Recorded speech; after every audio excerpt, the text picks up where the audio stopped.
আজকে হচ্ছে জ্যৈষ্ঠী মাসের মঙ্গলবার, তাই করব ছোলার তরকারি নিরামিষ। ছোলাগুলো ভালোভাবে সিদ্ধ করে নিচ্ছি।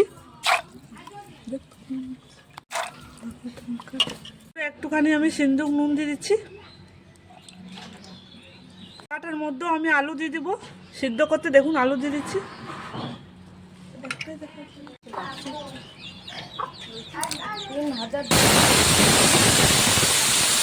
এটা আমি চাপিয়ে নিচ্ছি। এখন আমি দিয়ে দেবো সাদা তেল। এবার আমি দিয়ে দিচ্ছি দুটো শুকনো লঙ্কা।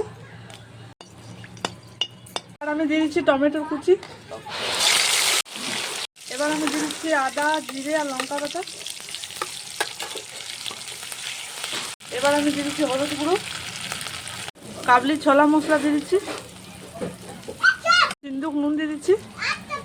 আমি সিদ্ধ করে রাখা ছোলা আর আলু দিয়ে দিচ্ছি।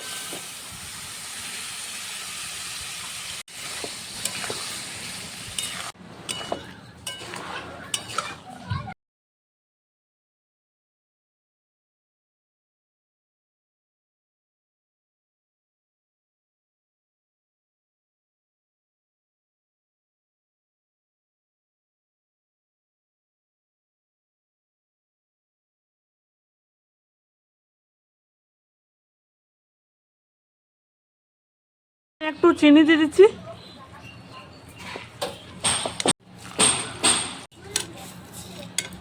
তো বন্ধুরা, আমাদের ছোলা রান্না হয়ে গেছে। এবার আমি নামিয়ে নিচ্ছি। আপনারা এরকম করে নিরামিষ রান্নাটা করবে, দেখবে দারুণ লাগবে।